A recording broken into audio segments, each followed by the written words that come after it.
Welcome to Pre-Market Analysis by Lakshmi Shri Investments and Securities Limited. Hello friends, welcome back to Lakshmi Shri Pre-Market Analysis video 4th of July 2024 and I am Rishabh Srivastava.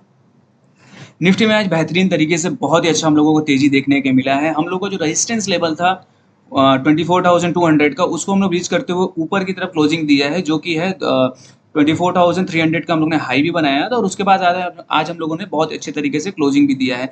अब हम लोग के लिए important जो support area और resistance area जो बन के आ रहा है वो आएगा अब 24,500 का जो एरिया बन जाता है वो एक मेजर रेजिस्टेंस एरिया हमारे लिए बन जाता है। अगर वहां हम लोग जाते हैं तो हम लोग को हो सकता है थोड़ा सा करेक्शन मार्केट में देखने के लिए मिल सकता है और नीचे में जो सपोर्टिंग एरिया हमारा रहेगा वो रहेगा 24,000 का। 24,000 भी मेन इसलिए बन जाता है, इसका मेन रीजन है अगर आप देखेंगे 3 दिन की जो कंसोलिडेशन जोन था उसी के रेंज के आसपास ये सपोर्ट बनेगा हमारा और आज का जो क्लोजिंग दिया है ये पॉजिटिव क्लोजिंग है निफ्टी में, जिस हिसाब से लग रहा है कि हम लोग 24,500 का जो लेवल है उसको टच करते हुए दिखेंगे निफ्टी में। बैंक निफ्टी की बात करें तो बैंक निफ्टी में बेहतरीन तरीके से तेजी थी। इसका मेन रीजन था एचडीएफसी का न्यूज़, जिस हिसाब से एचडीएफसी ने 2.5% की तेजी के हिसाब से दिखाया था एडीआर पे, उस हिसाब से बैंक निफ्टी में बहुत अच्छा परफॉर्मेंस किया और निफ्टी में भी बहुत अच्छा परफॉर्मेंस था। अब यहाँ से हम लोग जो 4-5 दिन के कंसोलिडेशन जोन में थे और हम मेजर अपने जो रेजिस्टेंस एरिया है बैंक निफ्टी का वो 53,200 का, उसके पास आके हम लोग खड़े हो चुके हैं। यहाँ अगर यहाँ से रिजेक्शन मिलता है मार्केट में तो इमीडिएट में हम लोग 52,000 के आसपास आते हुए दिखेंगे, लेकिन बट लग नहीं रहा है। निफ्टी जिस हिसाब से क्लोजिंग किया है कि अगर निफ्टी 24,500 टच करता है तो बैंक निफ्टी यहाँ से लग रहा है कि 53,500 तक कम से कम एक लेवल जाना चाहिए और वहां से हम लोगों को रिजेक्शन अगर मिलता है तो वापस थोड़ा सा हम लोग जोन में कंसोलिडेशन जोन रहेंगे या तो डाउनवर्ड थोड़ा सा हम लोग को मिल सकता है। तो वेट एंड वॉच करेंगे। ऊपर में जो रेजिस्टेंस एरिया हमारा आएगा वो 53,500 का रहेगा बैंक निफ्टी में। नीचे में सपोर्टिंग एरिया की बात करूं तो 52,400 का पहला सपोर्ट रहेगा और उसके नीचे हम लोग स्लाइस थ्रू करते हैं तो 52,000 हम लोगों का एक मेजर सपोर्ट एरिया बन जाएगा, जो कि मूविंग एवरेज जो सीपीआर के आसपास का है, दोनों को कंबाइंड कर रहा है, तो वो एरिया हमारे लिए बहुत इंपॉर्टेंट हो जाएगा। देख लेते हैं फिन निफ्टी में क्या ट्रेड यहाँ से मिल सकता है हम लोगों को। तो फिन निफ्टी में 4 दिन की कंसोलिडेशन के बाद एक ब्रेकआउट करते हुए हम लोग जोन को क्रॉस कर चुके थे। 23,800 का एक मेजर सा हम लोग का रेजिस्टेंस एरिया जिसको हम लोग मान रहे हैं, तो उसके ऊपर हम लोग ने आगे क्लोज कर दिया है। अब हम लोग के लिए 24,200 इंपॉर्टेंट एरिया बन जाता है, जहां तक लग रहा है कि हम लोग उसको भी अचीव करेंगे। उसका मेन सिमिलर रीजन है, आप देखेंगे तो अगर मैं फिन निफ्टी की बात करूं तो अवाली टाइम फ्रेम में देखेंगे तो 3 मेजर जो हमारा सपोर्टिंग एरिया था उसी के पास यहाँ आके हम लोगों ने टिका है और बार बार बाउंस बैक करने की यहाँ से कोशिश कर रहे थे। यहाँ हम लोग क्लोजिंग भी दिया था। कल की बात करें तो 23,550 के पास हम लोगों ने यहाँ क्लोज किया था और गैप अप के साथ हम लोगों ने शुरुआत किया है।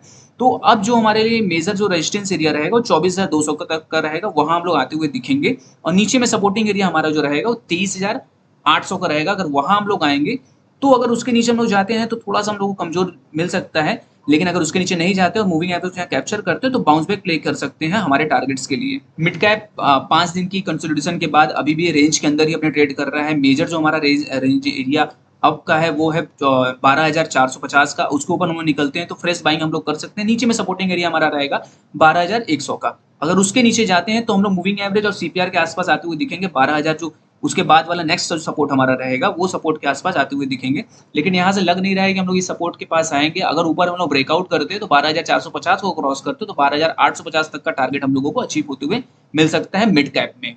Open instant demat and trading account with eKYC. Visit kyc.lakshmishri.com. Stock to watch की सीरीज में आपके जो स्टॉक वॉच लिस्ट में होना चाहिए वो होना चाहिए प्रकाश इंडस्ट्रीज का। प्रकाश इंडस्ट्रीज में अगर आप देखेंगे तो एक बेहतरीन हम लोग को ब्रेकआउट देखने के लिए मिल रहा है। अगर मैं डेली टाइम फ्रेम की बात करूं तो डेली टाइम फ्रेम पे जो बना हुआ हम लोग को पैटर्न दिख रहा है, ये हमारा फेवरेट पैटर्न है जिसको हम लोग बहुत अच्छे तरीके से फॉलो भी करते हैं। इसको बोलते हैं वीसीपी 3 वीसीपी पैटर्न। यहाँ से आप देखेंगे तो पूरा 3 वीसीपी पैटर्न बन चुका है और यहाँ रिटेस्ट करने के बाद हम लोग ब्रेकआउट जोन एरिया पे आ चुके हैं। यहाँ से अगर प्रकाश इंडस्ट्रीज अगर 200 के लेवल को क्रॉस करता है तो ऊपर में जो हमारा टारगेट रहेगा वो पहला टारगेट रहेगा 222 का। अगर उसके ऊपर हम लोग निकलते हैं तो फ्रेश ब्रेकआउट रहेगा। 250 तक के टारगेट लग रहे हैं प्रकाश इंडस्ट्रीज में हमको मिल सकते हैं।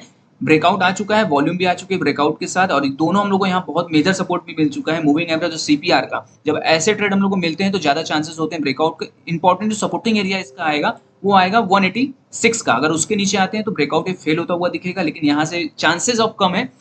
90% चांसेस जहां से लग रहे हैं ब्रेकआउट होने के। अगर ये ब्रेकआउट आता है 200 को ऊपर ये जाता है और हम लोग को क्लोजिंग मिलता है तो यहाँ से इमीडिएट में बाई कर सकते हो। टारगेट हमारा रहेगा पहला 222 का, उसके बाद सेकंड टारगेट हमारा रहेगा 250 का। प्रकाश इंडस्ट्रीज में हम लोग यहाँ बाई कर सकते हैं। डेली से कंटेंट के लिए आप हमारे वीडियो को लाइक कीजिए, शेयर कीजिए, कमेंट कीजिए और हमारे चैनल को सब्सक्राइब कीजिए।